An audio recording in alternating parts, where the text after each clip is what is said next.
Thank you so much for tuning in to Mom Jeans, trying to fit into motherhood.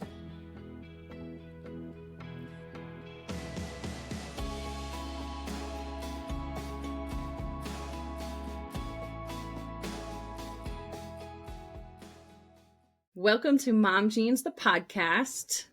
We are back this week. I am Lisa. I'm a mom of 2 girls. I'm not under 2. They're not under 2. Okay. Whew. Doing great. Nailing it. Shoot. Okay. Go ahead, Danielle. What are you? Oh, me. I'm Danielle, and I'm a boy mom. I'm pregnant and I'm homeless. No, I'm just kidding. I'm not really homeless, but I'm living at my parents' house, as you can see. I'm still technically a military spouse until August, but we're on the road to civilian life, so that's fun. Nice. Congratulations to Ryan. Awesome. 20 years of service, right? Yeah. Yes. Yay. Yeah. And he's retired. Yeah, Such a that's big awesome. deal. So Yeah. cool. I'm just glad it's all over. It was so stressful, but so fun, but like moving and everything. Kind of moving. We're like in between, but yeah. Nice. Well, cool. So today on the podcast, we have our good friends, Kristen, and you'll probably recognize Mickella's voice if you were listening to the podcast back in our early days. We have hit over a year of recording. I don't know if we ever mentioned that. So that was pretty cool and pretty exciting. I know. So that's over amazing. a year of recording. That went by so fast. Yeah, it did go by fast. Yeah. So anyways, we have Kristen and Mickella on today because we are going to talk to them about the decision to not have kids. But before we get into that, we're going to get a quick update on Danielle's pregnancy, how it's going. And rumor has it, she knows the sex of her next baby, the second baby. And I can't wait to find out because I have a guess. Who am I going to be an auntie to? Ooh. Well, first off, I think I'm almost 12 weeks. I think tomorrow I'll be 12 weeks pregnant. Still feeling pretty good, getting just the migraines. And I did cry really hard last week, but it was moving and it was just emotional. But other than that, I've been feeling pretty good. But yes, we did find out what we're having. And I didn't want to do like a whole reveal or anything. I got an email actually. It was like that I could check what is it? The test that they did. It wasn't just for the sex, but it was also for if it's high risk, low genetics risk kind of thing. Yeah, there we go. Thank you. And so Ryan, I told Ryan, I was like, hey, do you want to know? And so we were just laying in bed, and like he was like, yeah, let's do it. So it was just the 2 of us, which was kind of great. So it was just us. And then literally you had to click the button. I was like, are you sure you want to know? And I was like, I don't know. Yeah. After it's like, click it. And then it asked you a second time. I'm like, I don't know. Like, should we wait? I'm like, nah. But anyways, before I tell you, what do y'all think it is? Oh gosh, I think it's a boy. Do this to us. I kind of think it's a boy too. One of each. Yeah, just one. Thank goodness. Yeah. Any reasons why you think it's a boy, or just is it because I said I think I'm having a boy? I feel like so far your pregnancy seems like it's very similar to your pregnancy with Weston. Yeah. Well, you're right. I'm having a boy. Yay! So, Weston's got a little brother. Yay! Yeah. That's funny. A lot of people guess girl, but yeah. Yeah. And then Ryan was like, dang it. I'm like, what? And he was like, well, now you're going to want to try for a girl. And I was like, I never said that. It sounds like you're going to want to try to have a girl. And he was like, I don't know. We'll have to see. I was like, but that's how you end up with 3 boys. So. Yeah. Yep. Yeah. Or 4 boys. Yeah. Our neighbors ended up with not wanting to be, they wanted to be done after their second, but decided not to do anything about it. So if it happened, and then got pregnant with twins. And they were like, yeah, not great. Not great. Don't run that risk, Danielle. Yeah, it's crazy. Well, we talked about it. We're thinking about like whatever happens. Because I'm saying like after this, I won't, what I'm feeling right now, I don't want to do the medicated like cycle or anything. Yeah. But I was like, if it gets to a certain point that it's been too long, then we'll go the like snipping route. but we'll see when we get to that bridge. Nice. Well, that's exciting. Yeah, I'm excited. Yay. I was actually happy with a boy because I already know what to expect. And Yeah. but then I also think about like my friends that have just boys and how crazy their lives are and like chaotic, but it's gonna be great. That's exciting. Well, you're gonna have to keep us updated because I think you still have to find a doctor out there, right? Or did you find one? Kind of, not really. But okay. I have an appointment, but I think I'm gonna switch to a different provider. So, and then here it's kind of like you go to. It's not like one doctor. You go to the like the this place is called and then you see whoever. That's how it is here too. Yeah. I think you guys having 2 boys makes perfect sense. Yeah. I don't know. I feel like you guys are built for it. Yeah, I think so. Yeah, Ryan really thought he wanted a girl, and I was like, girls are great until they hit puberty, and because I just remember me and my sister, it's like, yeah, I don't know, like I think I'm just cool with boys, but that surprises me. I would be considering happy that he only has a brother. I thought that he maybe would have been really excited to know that Weston could potentially have the same relationship that him and Bryce have. But I think a lot of I can't speak for a lot of people, but I think a lot of guys do dream about having a daughter, like a little daughter that looks up to him and like adores him. And that makes sense. We can get Brandon on then and ask him what he thinks about it. That daddy-daughter connection is real. Mm-hmm. And then him just talking to his friends that have daughters and just talking about like how they feel differently with their daughter than they do their boys. And I think that's kind of like they were talking it up. And so he kind of got excited for that. But yeah, he's like, I'm happy. And like, are you? No, he's good. Do you remember after I had Aubrey, it was like a while, like 2 months of me being like, man, I'm never going to have a boy. And I always pictured myself to have one of each. And now I'm like, oh, I can't imagine having a boy. I'm so glad I have 2 girls. I'm so glad. Well, and could you imagine not having Aubrey? No, she is like, that's the other way to look at it.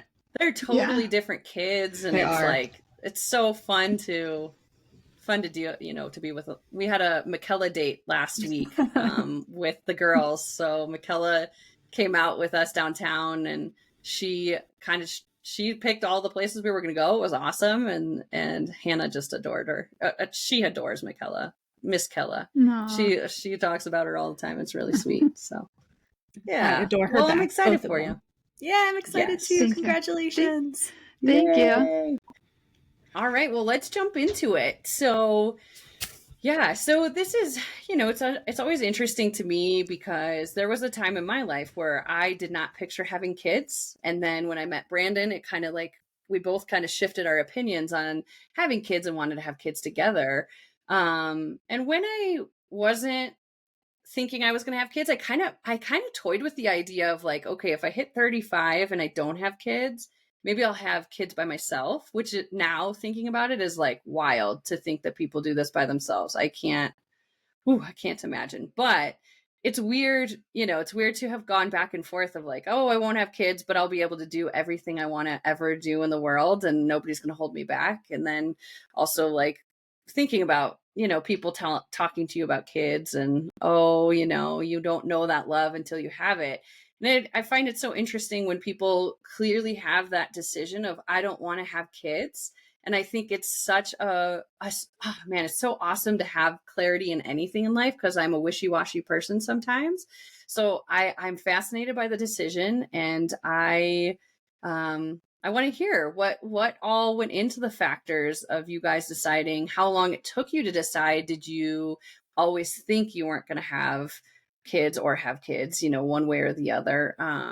And I guess that's making big assumptions that you guys could have kids, because that could also be a factor of why you chose not to have kids, because I guess you could go down the road of adoption or IVF or what have you. But that was a lot of questions packed into one. So let's start with one question. Kristen, did you always know you weren't going to have kids or didn't think you would have kids? I did think I would have kids in my early 20s or even mid and late 20s. I think I just assumed that I would because I looked up to my mom, I looked up to my grandmother, and so by definition, of course, they had kids. And so it was kind of what I expected to have as the next phase of life. And it was only through talking about that a ton with my then husband. I'm now divorced from him and have a new wonderful partner, but talking about kids with him and really thinking through it. And I would talk about why I wanted kids, and I would say something like, "Oh, I want someone to take care of me when I'm older," and he was like, "That's a terrible reason." Too, he was absolutely correct. And I just kind of thought through it all, and started to look at other people in my life besides my mom and my grandmother who, I looked up as different role models and just never really thought through what their life was like. And I realized that there's plenty of ways to be in this world. There's plenty of ways to be happy, to exist, to make your impact in, the planet, the world, whatever it is you want to make an impact in. And eventually came to the conclusion that I didn't really want them. So yeah, that was kind of my story. It wasn't one specific thing that caused me to change my mind. It was just a lot of different things. So I'm sorry. So, and this can be probably too personal of a question, so you can absolutely deny answering this, and I'll cut it. But do you feel if you met your now partner back when you were younger that decision might have been different? Funny story, my now partner also didn't want kids, and he had a vasectomy. He decided more for environmental reasons that he didn't want kids. And so that decision was made before me too. So probably I would have made the same decision, just with a different partner. Sure. The discussion might have been different, but yeah. I mean, not to say that there's not a scenario out there where life would have turned out differently, but I'm very happy with my decision, and Good. It's not something that I regret at all. It's not something that I really think about, honestly, on a day-to-day basis. It takes up exactly 0 brain cells on any given day, whether I think about, oh, I should have had kids or not. So, yeah, I think it was the right decision for me. That's awesome. Mickella? First of all, Lisa, I have to say that I love that you said that you are wishy-washy sometimes. That was perfect. Yes. I feel like I have a similar history, I guess, to Kristen of when I was younger. I'll even go back to like my teens. I was certain that when I graduated from high school, I was going to go to college. And then I was going to graduate from college and I was going to start working and I was going to find a husband. We were going to get married and have kids. And I never questioned that. I thought that was normal. I thought that's what most people did. And I was fine with that. And so, in my teens and then into my 20s, as I started dating and started thinking about like, what do I want out of a partner? And is this somebody that I can see a future with? Of course, kids was always just an expectation that, is this boyfriend somebody that I want to have kids with? Because that was always that was what was going to happen.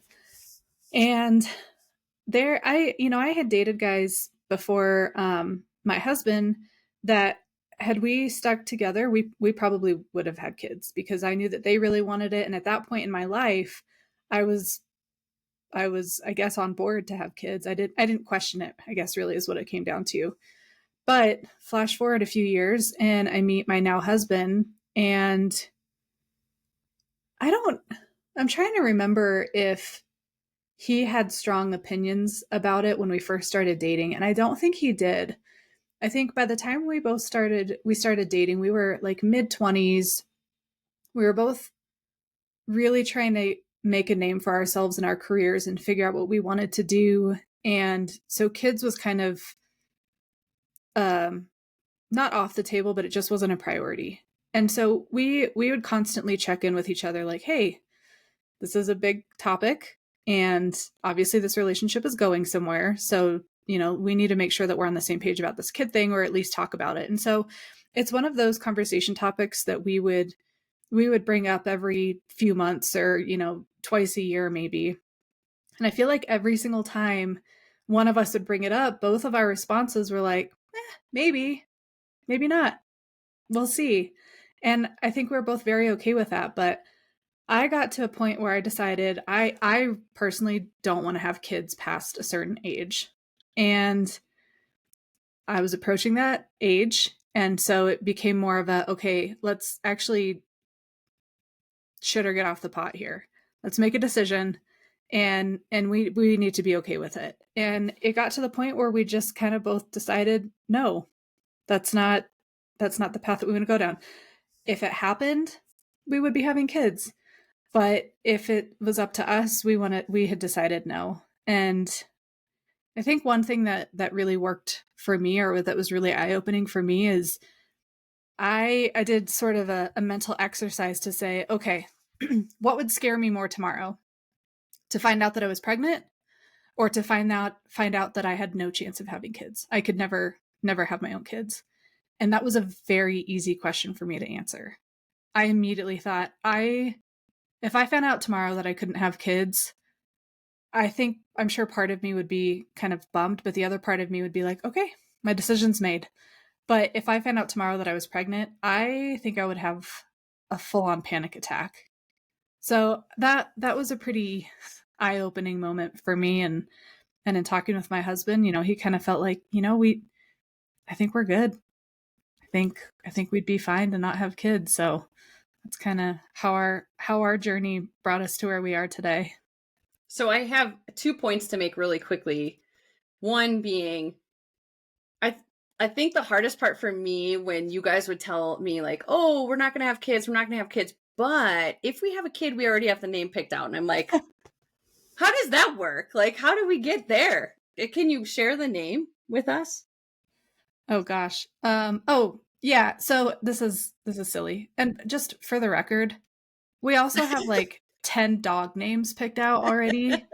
And we've got 4 cat names picked out already. We'll never have a cat either. Never? But, You don't want my cat Loki? No.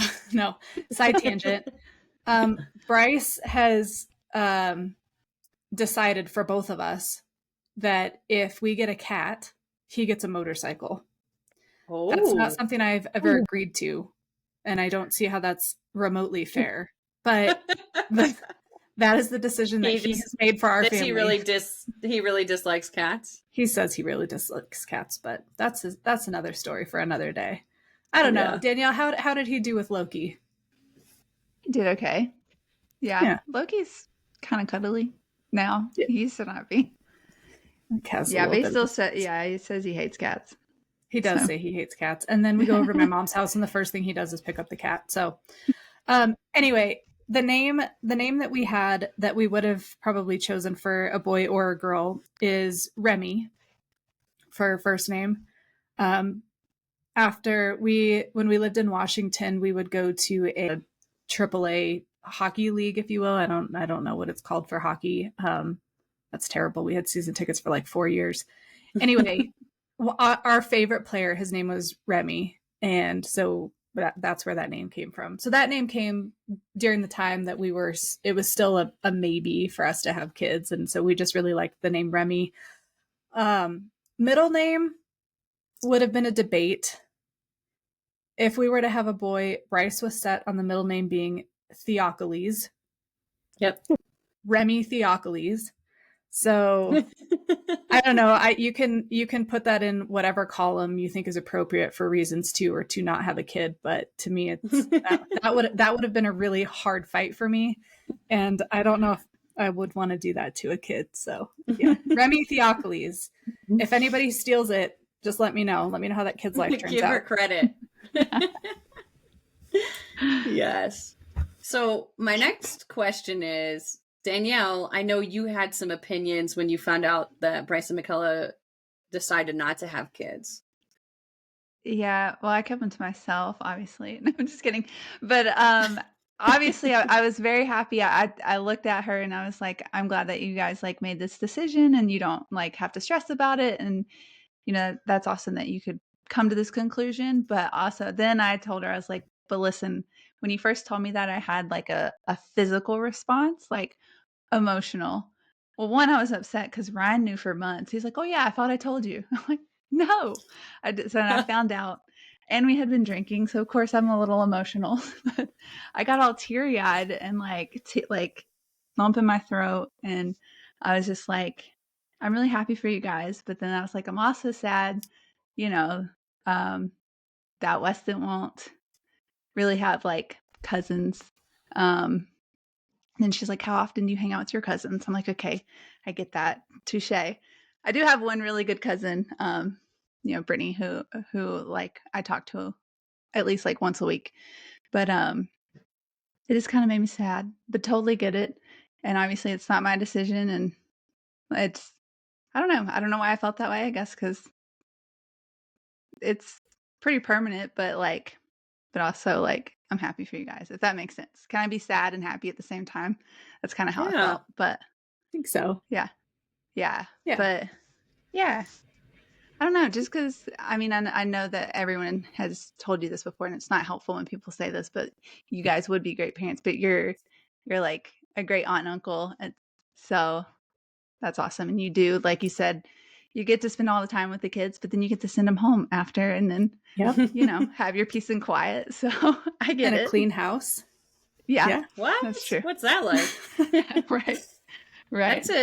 That's a great segue to one of my questions of how do you guys feel when people say you would be good parents? Like, do you take an offense to that? Like, oh, you should have been parents, like people putting their opinions on you? Or do you kind of say, oh, thank you. That's very sweet of you to say, but no. I want to hear Kristen's. You want to start, Mickella, since you just got this comment? Okay. No, I know I said it, but I was just saying what I said at the moment. But I obviously know it's like not helpful. Just like, yeah. For me, I don't take offense. I think it's said in the spirit of a compliment. So, I kind of agree with them. Like, I would have been a good mom. I had a great mom, and so I learned from her. I think she was wonderful. I think I probably would have been a good mom. I'm a caregiver personality. I think I would have been, I would have gotten a lot of enjoyment out of it. But I don't know. I think it doesn't really. It's just like saying like, oh, you would have been. You made a really good dinner or something. Oh, it doesn't really change my mind on what I wanted. It's just a compliment. Like, oh, you would have looked good in that dress. I don't know, something like that. It doesn't really hit anywhere that makes me think twice about my decision. I think. Good. Right. Like you have really good qualities, if that makes sense. Yeah. Like, thanks. Great. Yeah, you might look good in the dress, but you might be uncomfortable, right? And so I think that's what it comes down to is, how does it make you feel? Yeah, it definitely doesn't make me think twice about my decision. I think it's said from a spirit of complimenting someone, but it's also in some ways maybe a lack of, how do I say this? A lack of ability to think about someone else's life, a lack of ability to think of a different way of being in the world. I don't feel like I'm a lesser person because I'm not a mom. I'm still doing good things in this world. I still feel like I have a really fulfilling life. I have more time to foster dogs. I have more time to, I don't know, do other things for myself or for the world or for my friends. So, I choose to think that it's a compliment. And I guess I'll just leave it there. I think that's a great answer. I also lean toward the compliment side. I mean, that's my initial reaction when somebody says that is, thank you. That is a big compliment, because I think we all know that there are plenty of moms and dads out there that are not good role models. They're not good teachers. They're not good parents.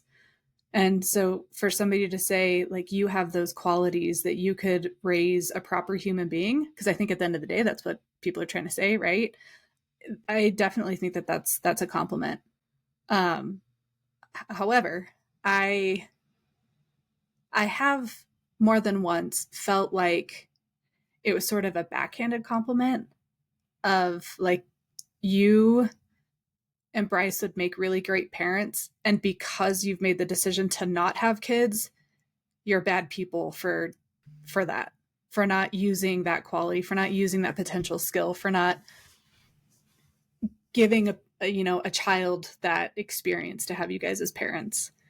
And I don't know that that's been the intention of what's been said, but I have kind of felt that edge to it more than once. So, yeah. I do think I was one of those people that did that to you, or like probably made you feel that way because I was so persistent on it.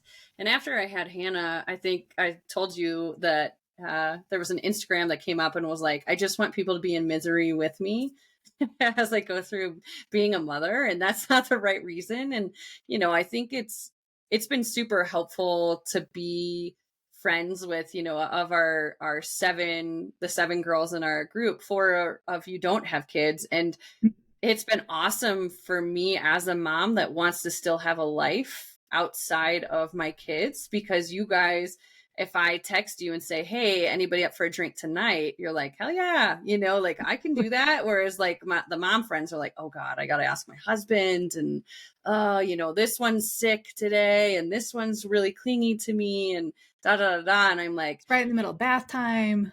Yeah, exactly. Yeah. And so I think it's been, I think I had a hard time with it in the beginning. Like it's like, Kristen, that was a huge point that you just made to me, that like, just because I don't have kids doesn't mean I'm not doing other things with my life. And I'm not, I'm missing out on all this because I'm not a mom. Like that's not the case at all. And I think, like I'm so envious, Kristen, like, so we have a shared calendar in our friend group, and like seeing all the trips that Kristen and Rob are going on in these last 2-3 years, I'm like, my dream. What? Come on. They're going again to these amazing places. Like, so awesome. And I'm so appreciative now of my friends that don't have kids, and the true decision to have them, because not have them, because I think there was a point that I was like, let's just try and get pregnant and I'm not going to process the thought of like what this means to actually have kids. Let's just get pregnant and figure it out. And that's kind of the way I live my life, and right, wrong, or indifferent. Right. And I do think if I really thought about it, with the depression I went through while I was pregnant, the Mickella, what you were describing of like the terrified fear of having a kid, I went through that, and I had to get a therapist at 6.5 months pregnant. And that is not the time to be like, what did I do? That was not, I should have really thought it through and been fully, truly committed to what I wanted to do. Now I don't regret my girls for 1 second, but it truly changes the course of your life. My relationship with Brandon is completely different than it was. They say that people who don't have kids are a lot happier in their relationships, and, have obviously more money, a lot more fulfilling lives sometimes. And, there's a lot to be said. And, I think it's interesting. So jumping into my next question, sorry, go ahead, Danielle. Well, I just wanted to make a comment real quick. Well, because Mickella, you made me think of it, but I just appreciate like how much energy you and Bryce have for Weston, because Ryan and I are just so tired. So it is nice because when you go, because you guys don't have kids, so it's just like, okay, they have all the energy, and that's how I feel like when his parents come and my parents come, and like my sister, it's like, oh, I could take a break for a second while you play. So because you're not tired. I mean, I'm sure you're tired, but you're not like. We're not burnt out on the kid, the kid management. Right. You're not burnt out. Yeah. Yeah. Exactly. And I think that's to Kristen's point of like, we're still contributing to society and to bettering the lives of kids in other ways. And so that's kind of how I think of it, is not only in those situations, like Lisa was talking about our little girls' date last week, not only did I get to interact with Aubrey and Hannah and give them a different experience and go and do new things, but I mean, I'd like to hope that to some degree it also gave Lisa at least a little bit of a break, right? Like the entertainment Huge. factor wasn't all on Lisa. Yeah. So it's kind of a win-win. And then I get to hang out and cuddle and run around the store with my shoes off like an idiot and greet everybody at the front door. You know, if I did that without Hannah, I would have looked like a psycho. So as she was stuffing a million rocks in a dinosaur bag. Yeah, it takes all people. Like some of my, I don't know, closest, like my, how do I say this? I had a lot of aunts growing up, or family friends who didn't have kids. In retrospect, that would play with me, that would take me to science museums, that would do things with me, and yeah, it's fun. So I'm maybe not as good with babies as Mickella is, but I think I'll start to shine when your kids get older, and I can do things outside with them and show them, I don't know, introduce them to nature. I feel like I'm not good with babies. My babies are fine, but other people's babies, they're like, "You want to hold them?" I'm like, "No, I'm good." It's weird. It's in other people. I don't have interest in other people's kids either. Like, I don't care what age they're. Like, I just don't like your. I mean, Danielle, to be fair, your kid is the cutest kid on the planet. But like, I feel bad because I think other parents that we hang out with are like, oh, let me hold Aubrey. And I'm like, okay, if you want. Like, you don't have to do that just because you like think I'm going to feel bad if you don't, because I don't want to hold your kid. So that's me. I don't know why I know, I get it. They're like, you want to hold him? I'm like, no, I'm good. I mean, I kind of feel like I'm the same way. And, if I'm in a room with a kid, I'm not immediately like, oh my gosh, I need to interact with that kid. I need to hold that baby. My sister has total baby fever. She does. And if there's a baby, she immediately is like, I need to hold. And I'm like, okay, I'll go get another drink. But if there's a dog in the room, especially if it's a puppy, I mean, yeah, game over. No baby fever here. But I think I even struggle with like the really younger kids. And I don't know if any of you guys noticed that when your kids were younger, but like Hannah's age she's at the age where she's interactive and she's asking questions and she's speaking in full sentences, which still blows my mind. She's speaking in full sentences that make sense. Yeah. And so I feel like it's more fun to be at that age where you're seeing them learn and they're being curious and they're still goofy and fun. So that's really the age that I start to feel like I can contribute more, or at least, I don't know, feel like I have a little bit more of a relationship with kids. So this past weekend, Kristen and Mickella, I think you guys will both appreciate this, and this is something I want to invite you guys to in the future. I wanted to go take Hank for a walk, and I was like, I'm going to go take Hank for a walk, and Hannah's like, I'm coming with you. And I was like, no, you hurt your leg at the trampoline park earlier. Like, I don't want to carry you the whole way. I want to go 2.5, 3 miles.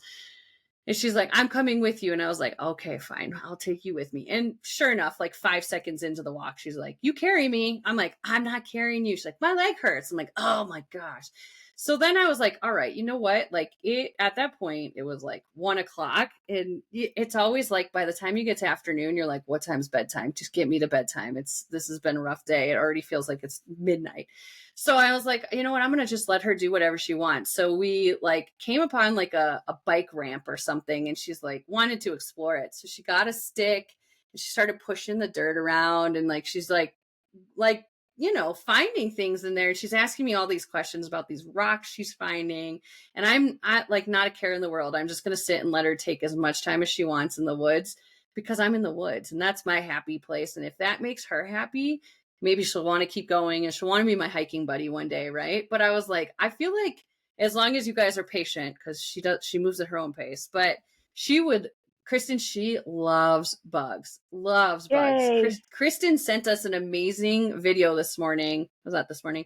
Of people introducing snakes to babies. And the parents being like, oh my God, what do they do? But if you don't show the fear to the kids, like I'm trying really hard not to show I'm not afraid of spiders. I'm not afraid of things, but like Hannah wants to like touch everything. And she's seen snakes in the wild and she's seen tarantulas in the wild.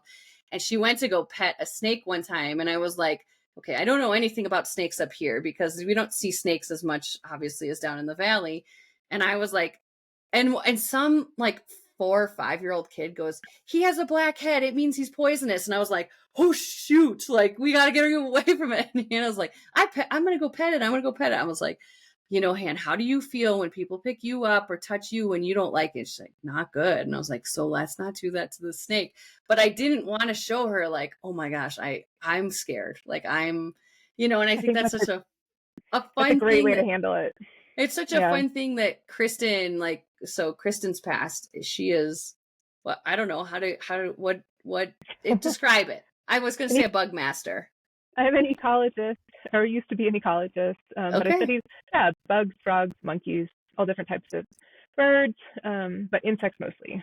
And I used to, so I was a scientist, but long story short, I used to run these insect outreach programs in a couple different places I lived for elementary school students, sometimes in the schools and sometimes at like a science museum. And it was cool. fascinating to watch the fear of bugs, insects, scientifically, bugs, transferred from, no, it's okay. I was laughing at myself. Get transferred from the parent to the kid. You could see it in real time, that fear get transferred, because I would be holding, let's say, a hissing cockroach or something, and the kids would be like, they would come running up to me. They would be like no fear. They would turn, they would look back at their parent, or in some cases their teacher. The teacher would have this like horrified look on their face, and the kid's expression changed immediately. As soon as they saw that the parent had fear, that fear was then in the kid. And then that doesn't go away. So, it's like that was a learned moment right there that could have been prevented had the parent or the teacher, whatever, expressed curiosity. It's like, clearly this cockroach is fine. Like, I'm holding it. It's not biting me. I wouldn't be giving it to your, third grader if, this thing was toxic or poisonous or whatever. That's so cool. Yeah. And I think that's the exciting thing for me. Like, how people fly, move in and out of Flagstaff all the time. But as long as we keep all these people around, like it really does take a village to raise a kid. And I am so thankful for the people that we have around, because like, I can't wait to bring the girls with Kristen, where Kristen can give them that knowledge that I never in a million years could do. And I think that's really exciting to, as much as you don't want your own kids, it's not like you're like, no, I don't want to teach your kids. I don't want to be around your kids. You guys are so great about, that you don't want to see them every day, which I understand, but like if we have a teaching moment, I think they'll love that. And I'm super excited for that. So getting back on track here. Hang on. I have a really important question. Yeah. Okay. Kristen, do you have any cockroaches currently? I do. I have 4. There you go. Yeah. Set up a play date. Set up a cockroach play date. Oh, Hannah would love I'll be the person with the reaction. Let me just get that out of the way. I live in a cave, not in store. Weston would too. He loves bugs. Yeah. I love spiders. And I like you said, I try not to have a reaction, but cockroaches like creep me out the way they move. Okay, so back on topic. Did your parents, your partner's parents, your siblings, anybody have any reactions? We heard Danielle's reaction, but to you choosing not to have kids, or did they help you in your decision, hurt you in your decision one way or the other? I can go first. I feel very lucky on this front that my parents were adamant that it was my decision. They never put any pressure on me to have kids or to not have kids either way. Even though, like I said, my mom was an amazing mom. She was a kindergarten teacher as well. Like she was an amazing mom. She would have been an amazing grandmother. And even despite that, even though I know she loves kids, she still always said, this is your decision. You're going to be the one who raises them. This is not my decision about your life. And I'm so thankful that she was like that I never felt any angst over, I need to do this for my mom or something like that. So yeah, for me, that wasn't a factor in my decision. And actually, when I was knew I was going to come on and talk to you guys, I asked her recently how she felt now, looking back on it. Now the decision is made. Is there any part of her that wishes she was a grandmother at this point? And she said no. She said she's happy with her life. She has, found her other way of being in the world as well without being a grandmother. And my mom has this ability to be content at her core. That's awesome. She's just amazingly happy and content, and can also find her own way of being in the world without needing it to be, my offspring to make or break her life. So I appreciate that about her. And it was interesting. She said that when she hangs out with her friends who are potentially grandparents at this point, she said that she's surprised how much stress they have about it. So that wasn't something I had thought about, that, the stress doesn't end when you're being a parent. Apparently the stress continues when you're a grandparent, because now they're talking about, my daughter isn't raising, the kids the way I would want to raise them, or, they don't live close enough and I don't get to see them very often, or in some cases, the parents haven't been able to take care of the kids, and so the grandparents are now raising the kids. And so, I think her friends, when she hangs out with her friends who are in their, 60, 70, 80s, are actually pretty angsty about the grandkids. So I think that was my story in terms of, it wasn't part of my decision, and then I think my mom is still okay with it. Good. That's good. She sounds amazing. Sorry, did you hear the loud noise? That scared me. Anyways, but my basement's creepy. But your mom sounds awesome and amazing, and that's awesome, because on my side of the family that didn't happen. Like, when you're having a baby, you're not getting any younger, things like that. So I think that is no pressure is amazing. Yeah. Do you know? I do feel really lucky. Do you know how Rob's parents felt about his decision to have a vasectomy and not have kids? They supported him. I think his mom is a little bit more vocally sad about the fact that he decided to not have kids. But it's also been, I think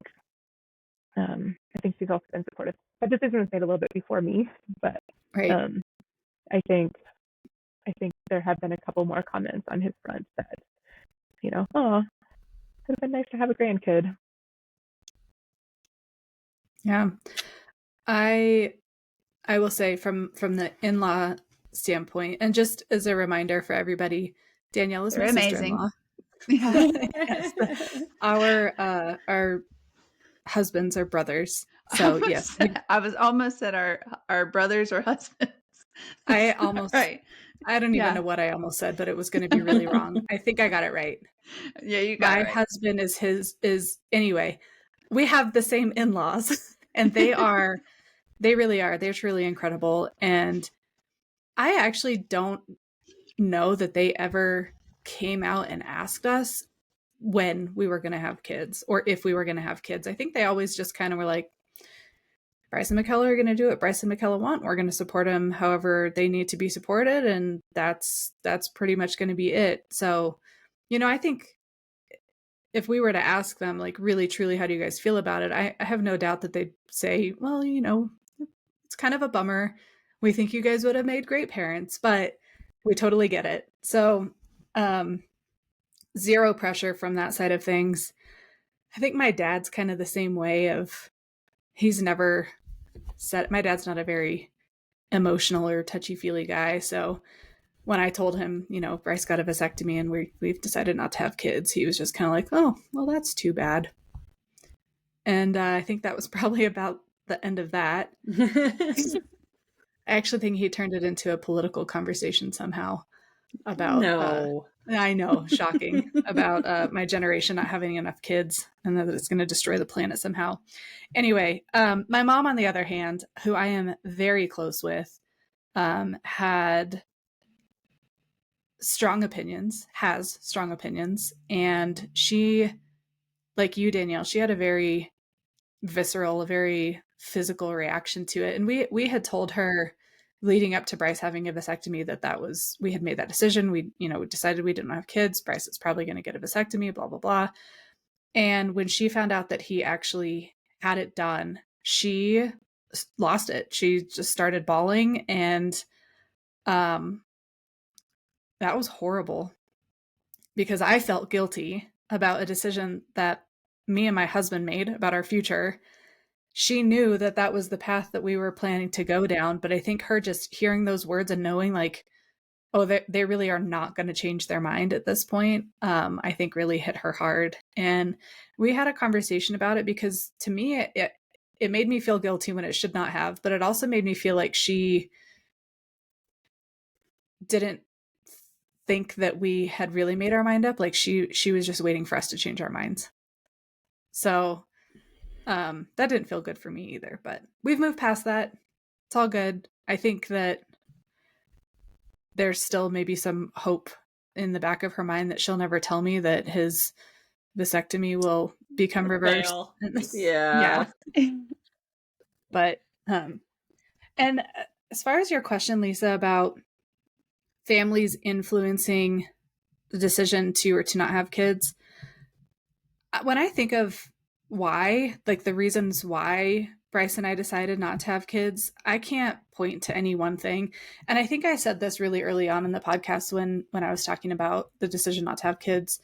But I have watched my parents go through 3 divorces collectively now. And I do think that probably had some weight to the decision to not have kids. Of nothing's guaranteed.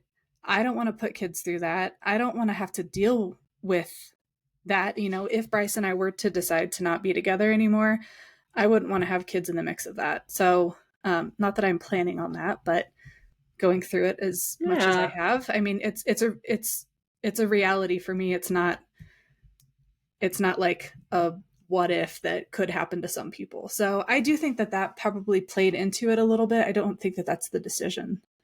Or I always wondered the sole reason. I always wondered that with you, and I think we had that conversation at some point about that, because I do, you know, like I grew up so worried about getting divorced more so than finding somebody to get married to, because I was so afraid of the rejection, because that was like my childhood. I felt like I got rejected a lot, mostly from guys, and guys were the priority, right? It was your body image. I wasn't skinny enough or what have you, right? And it's such an interesting thing to think about, putting kids through that, because Mickella, like I know your backstory, and I do think that it's a lot to put kids through a divorce. It's really hard. And no matter the age, I don't think, you know, it's such an interesting thing. I had a friend in high school who her parents waited till she graduated high school to get divorced, but her parents lived miserably, and we all knew they were miserable. Nobody wanted to go to their house because they were so afraid of their parents fighting in front of us.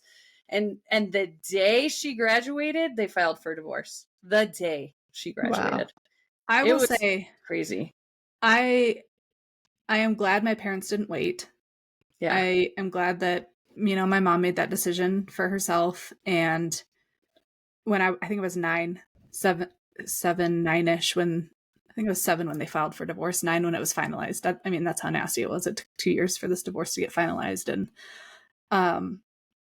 I'm glad they didn't wait, because yeah, same thing. I mean, and I've had this conversation with people too that have kids or that maybe are, you know, unhappy in a relationship, and it's like, do not stay together for the kids. So many people think that that's the thing to do, and it's like, you can tell when a relationship, you're not being a good role. Exactly. So you're teaching the kid that, in my opinion, what an unhealthy relationship looks like, but you're flying it under the flag of a healthy relationship or a healthy, happy family. And then, you know, I think one of the most common statements in a divorce when people do decide to get divorced when they're young is they tell the kids, it's not your fault. It's not your fault. Mm. This isn't because of you. But then it's like, if you wait to get divorced until the kid's out of high school, then it's like, well, then it almost does feel like there's some onus on it, right? Like, you guys stayed in this relationship and have been terribly unhappy this whole time because of me. So I don't know. There's no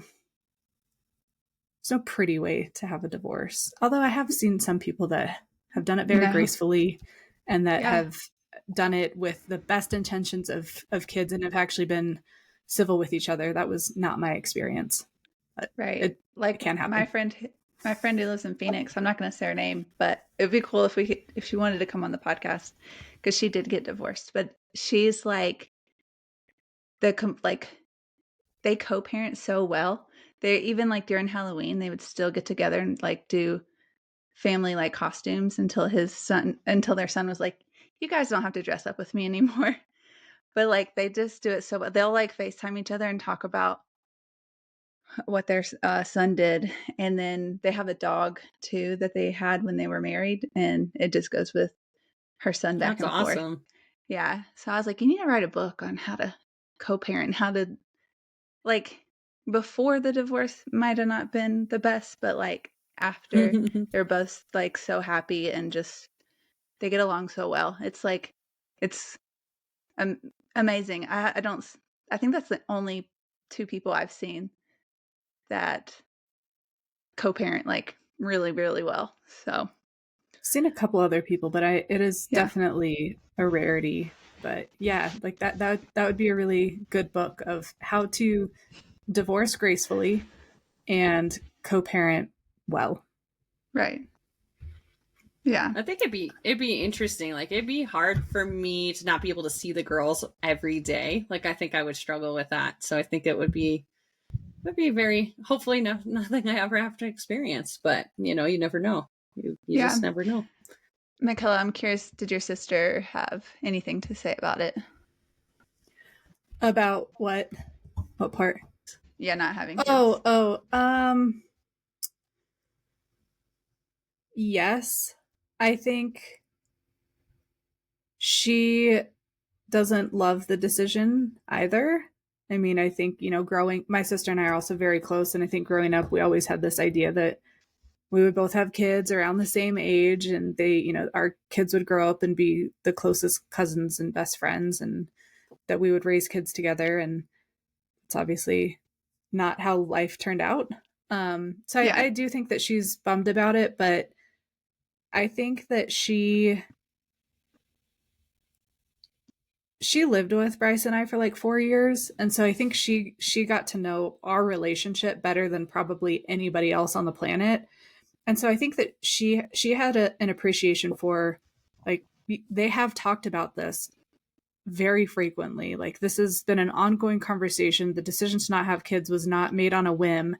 And so I think when that decision was final, she had kind of already been involved enough in the conversations to know that it really was probably coming to that. And so even though she was disappointed and saddened by it, I never got a sense of guilt out of her. I think it was more of just like, shoot. Okay. Yeah.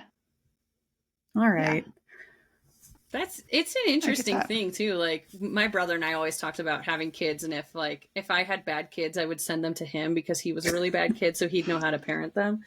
And it's like such an interesting thing when you grow up together as siblings and you have these, but really, like you guys have all said, is like you grew up and it was just expected you were going to have kids. Mm-hmm. It wasn't like you had an option, right? Like it's such an interesting thing. And I think one thing that my sister, her initial reaction is like, oh, shoot, dang it, you guys aren't going to have kids. Not the cards I would have chosen for you guys, but I get it. But then, right after that is, good, you guys are going to be very involved in our kids' lives, assuming that they get the opportunity to have kids. And we're going to take advantage of that. The world is so different for kids these days, and and every generation says that. I'm sure in 80, they're like, the world's going to crap.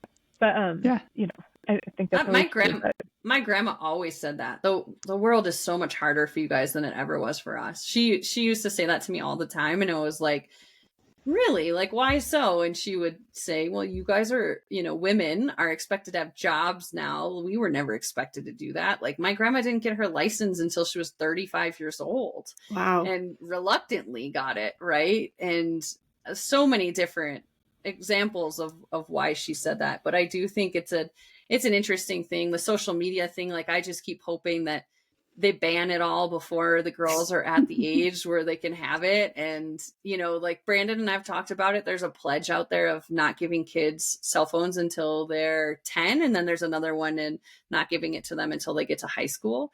And I'm like, I'll sign it. Like, I would love that. I think that is such a detriment to children. Like, I had body image issues and fear of rejection issues, constantly, and I didn't have any of that. And I still, you know, I didn't have any social media or any of those things, and I still had all those issues. I cannot even imagine, you know. It's so hard. It's hard to make these decisions for somebody else, you know. Like I said to Brandon, I think the reason I make the girls so much food for the girls rather than us buying it is because it's the one thing I feel like I can control with them, you know. Like, at least in my house, I know what's coming into my house and what I can provide you. If you go on a play date, I can't even control that, right? Like, parents ask you, like, oh, is it okay if I give them this? And it's like, yeah, I guess. Like, I don't really want that, though. You know, it's hard to battle the in-laws on that sometimes. Like, when they're still giving them red dye 40, and then they're, you know, giving them like all the stuff that I have read enough about to be like,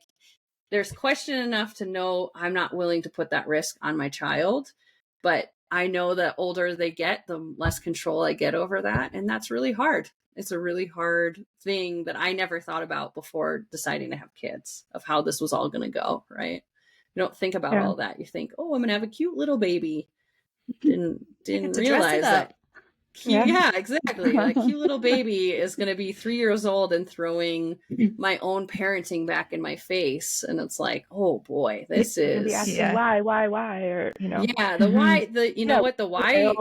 What's the world that we're leaving to the next generation? I need like a Kristen encyclopedia so that you can answer all the stuff that she comes up with. Like, why is the moon moving further away from us when we're moving closer to it? And I'm like, you're freaking 2 years old. Why are you asking me this question? Like, I have no idea. And so then I come home and I'm like, Brandon, why is that happening? And he's like, perspective with the trees. And I'm like, is it? I don't know. Like, this, I don't like this. You can't be 2 years old asking me questions I can't answer already. This isn't going to bode well for me. So, I mean, it's awesome. I love how smart she is. Like, I was trying to teach her yesterday how to say 3 because she says free. And I'm like, the 3. And she's like, Mommy, I don't know how to say that. And I was like, oh, wow. Okay. All right, smarty pants.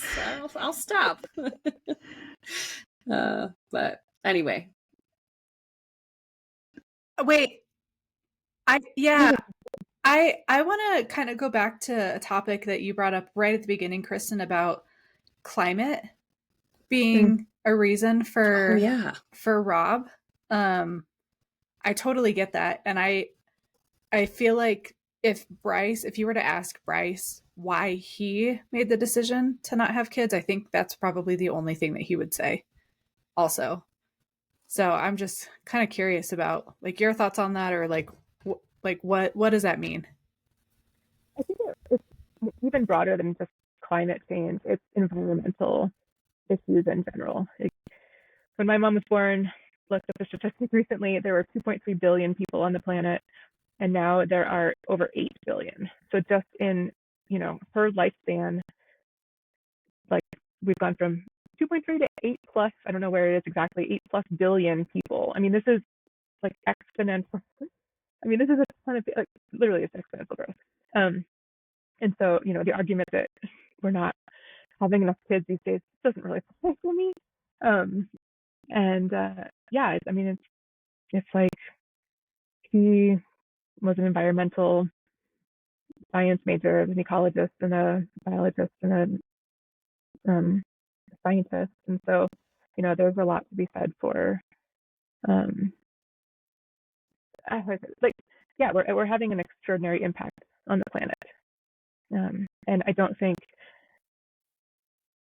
like, as someone who didn't have the drive to have kids, I'm not going to just have a kid just to have a kid.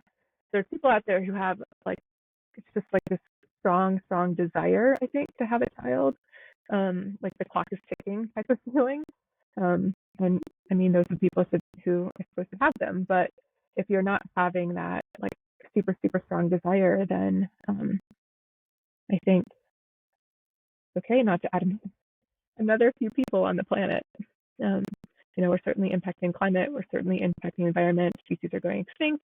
Not to be, all gloom and doom about it, but like that is a reality. And like the amount of plastics in the ocean, pick an environmental topic, and it makes things worse because of people. Yeah, go ahead. I think that's such an interesting thing because I don't think it was until I met Lexi when Lexi was like, "What's your personality type or whatever?" I don't remember what is that, like ENTJ, whatever that stuff is. Yeah. Enneagram.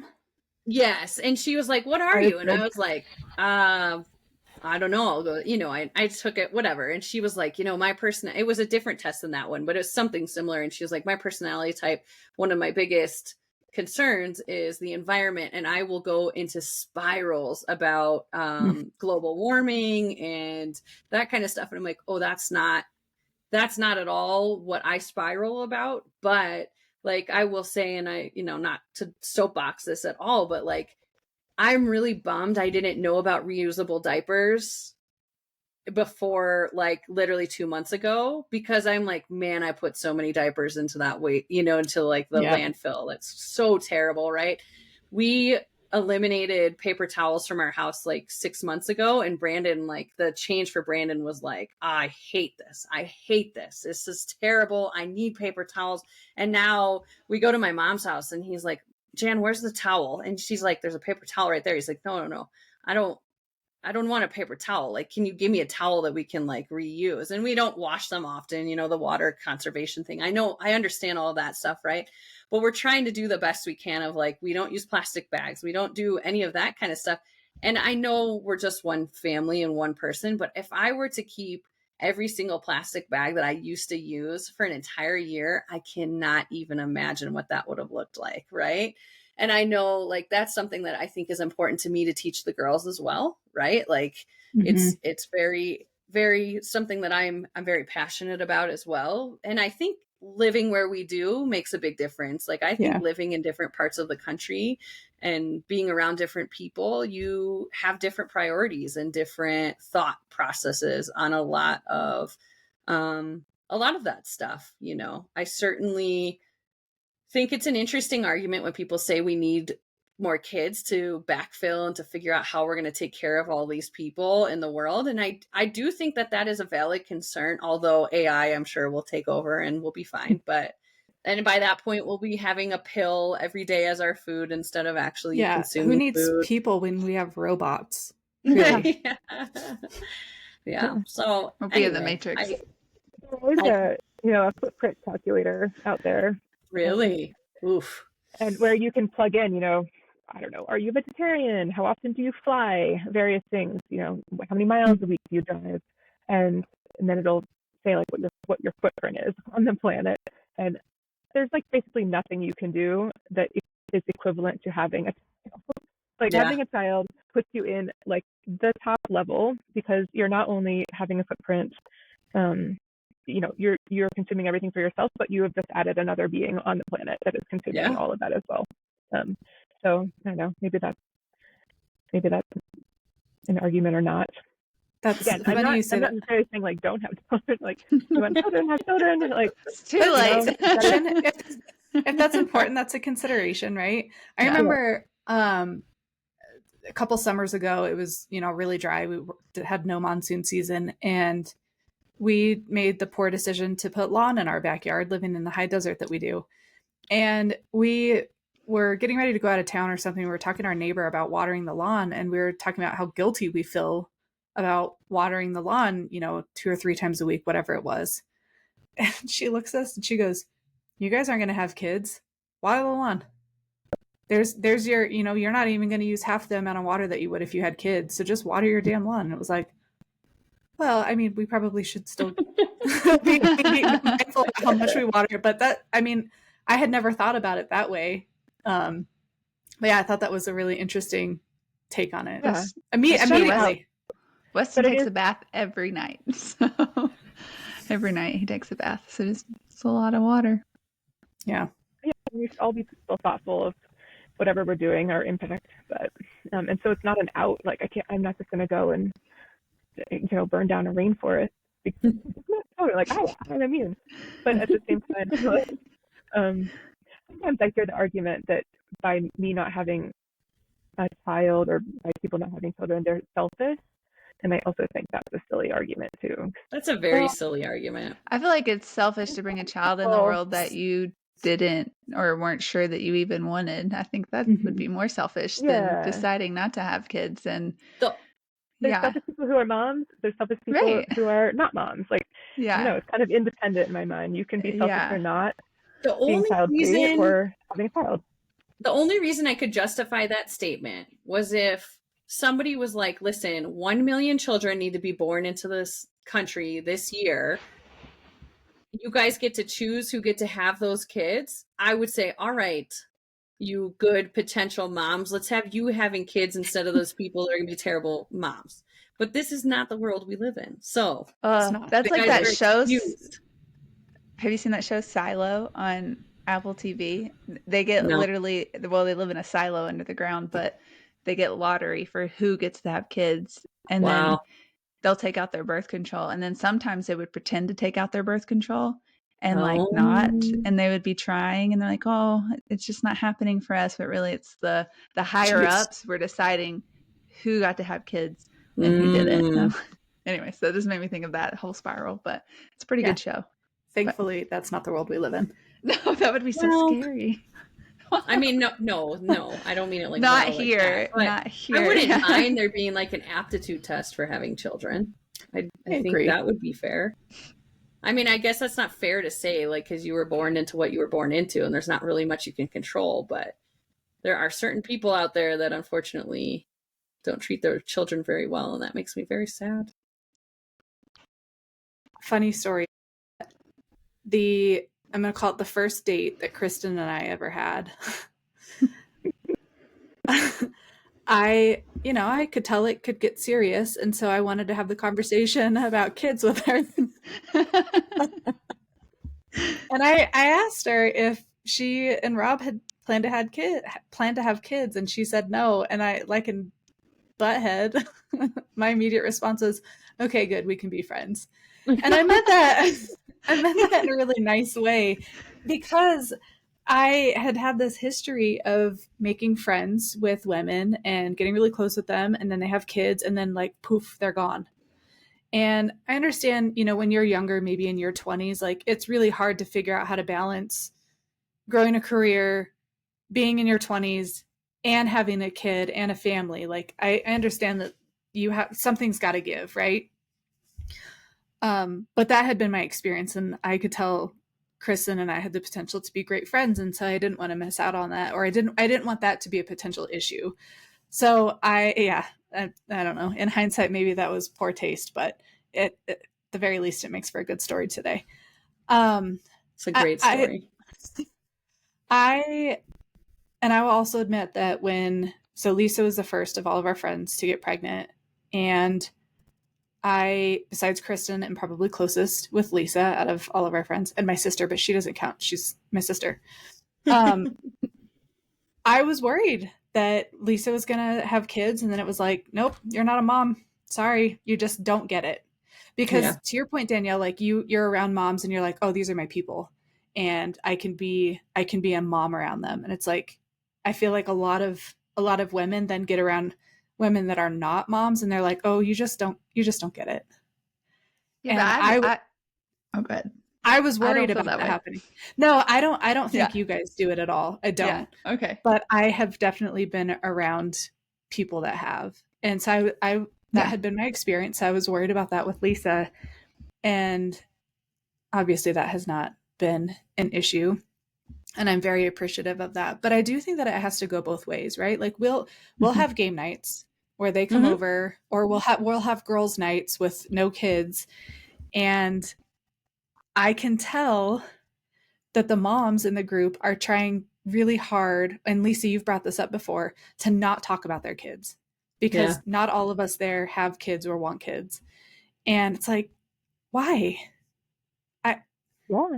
It's a huge part of your life. I'm going to talk about my dog. Yeah. Mm-hmm. So, it's part of your life. I care about you. I care about your kids. I care about your husband. I care about your dog. Let's talk about all of it. I care about your job. Like, don't avoid that conversation just because I made the decision to not have kids. Can I relate? Probably not to some things, but that doesn't mean that I don't want to hear about it. That doesn't mean that I don't have questions about it. Like, yeah. So I definitely think that it needs to go both ways in order for that like friendship to continue on. We definitely had a conversation early on, and I don't know if it was when I was pregnant. I think it was when I was pregnant and I was going through a really hard time, like depression wise. And then I had postpartum depression after, but I remember saying something to Mickella and she's like, "Are you breaking up with me?" And I was like, I know, but I feel like you're not going to want to be with me anymore because I have a kid. And we had a very real conversation of like, no, I'm not going to just ditch you because you have a kid. Like, yeah, okay, our lives are going in different ways, but it doesn't mean we have to not be friends anymore. We don't, that I don't like you anymore because you decided to have this little being, it's like, or that so we now all of a sudden have nothing in common. Right. Yeah. Right. And I mean, it's been so awesome. Like, I think when Hannah was born, we had a girls' night like 2 weeks after I had Hannah, and I needed that night so badly I couldn't even tell you. Like, I think I cried. Like, what did I do to you guys? Like, when I was there, like, I can't believe I did this, right?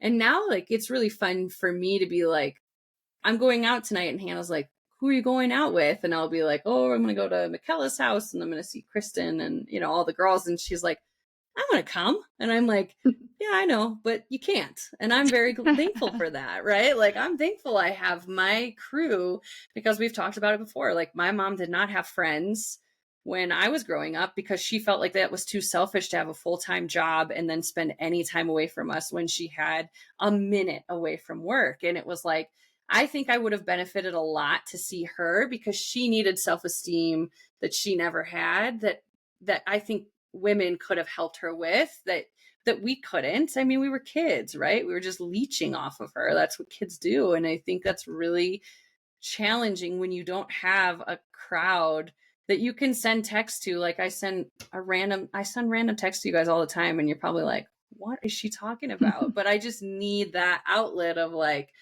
all right, let's talk about it, right? Like, let's get this out here and let's make me feel better today because I'm feeling down on myself. And it's such an awesome thing to have girls, to have daughters, that I can say, you know what? I have great friends that are here for me and will build me up when I need them. And I'm hopeful that when my girls decide that they can't talk to me, that they can run to one of you guys and say, you know what? My mom's being crazy and I need you to help me because she's crazy, right? Because I'm sure that is very real and very possible that could happen, and I'm thankful for you all. So, yeah. Yeah. Thanks for not dumping us. Yeah. For having kids. Thanks for not dumping us. Yeah. Yeah. No. Absolutely. And like you said, I do think it's like different because like we're like in our 30s now. And because I remember being like mid-40s. Hello. Oh, well, we're beyond you our didn't have to out 20s. yourself. You're look basically in your 30s because you don't have kids. They age you fast. Yeah. 45, but I still look 35. Okay, good. Yes. No, so like, I don't know, when I was 20 and I had two friends that got pregnant when we were like all 21, and it was like they were living different lives than me because I was still in college and starting my career, and then even like when I worked with friends who got pregnant and had kids, it's like there were certain questions I didn't ask or like know to ask, or I don't know. I was still hanging out with them, but like it was different. And so then when becoming a mom, I'm like, oh, like this is like, it's like a whole different thing, but it's makes me feel bad that I didn't know, like, oh, I should have asked more, but I'm stumbling over my words. But I will say, like, Mickella, I know that you're really great with asking questions, like way better than me. Like how am I doing? And you're always checking in on Weston. And so like, I really appreciate that. But it's just, yeah, I think now that we're in our 30s, it's like you make quality friends over quantity. And so, yeah. It's just awesome. Again, thank you both for coming on here, because I do think that it's, first of all, a mom podcast. So you're probably like, what do they want to know about not being a mom? But I think it's really awesome. Like when we had Mickella on the podcast in the beginning, people would say to us, I want to hear more from her. I want to know more of why she made that decision. Because we do have people that listen that are still deciding whether they're going to have kids or whether they're going to have their third or fourth kid. And I think you guys make some really great, compelling arguments on that. And I am thankful for you guys being so open and sharing with us all of the points that you did today. So thank you. Yeah. Thank you. Thank you guys. And last thing I want to say is I don't judge people for wanting to have kids. Like that is your decision just as much as it's my decision to not have kids. So just because I feel one way doesn't mean that I think that the other way is wrong or bad or inconsiderate or whatever. So that's awesome. Like Danielle can be sad and happy about my decision at the same time. I think both can be true. So kudos to all the moms out there and all the people that have made the decision to bring children into this world. I thought your closing thing was going to be, don't die. I don't want 15 kids. Also, don't die. I really don't want to raise 15 kids. Thank you. And that wraps up another episode of Mom Jeans, trying to fit into motherhood. Thank you again so much for listening to us. And if you enjoyed this podcast, please consider giving us 5 stars so other mothers out there like you can find us and listen. If you would like, you could follow us on any of our socials at Mom Jeans, the podcast. If you have questions, would like to send us your birth story, or give us suggestions or things that you would like to hear, please email us at hello@momjeansthepodcast.com. See you next week.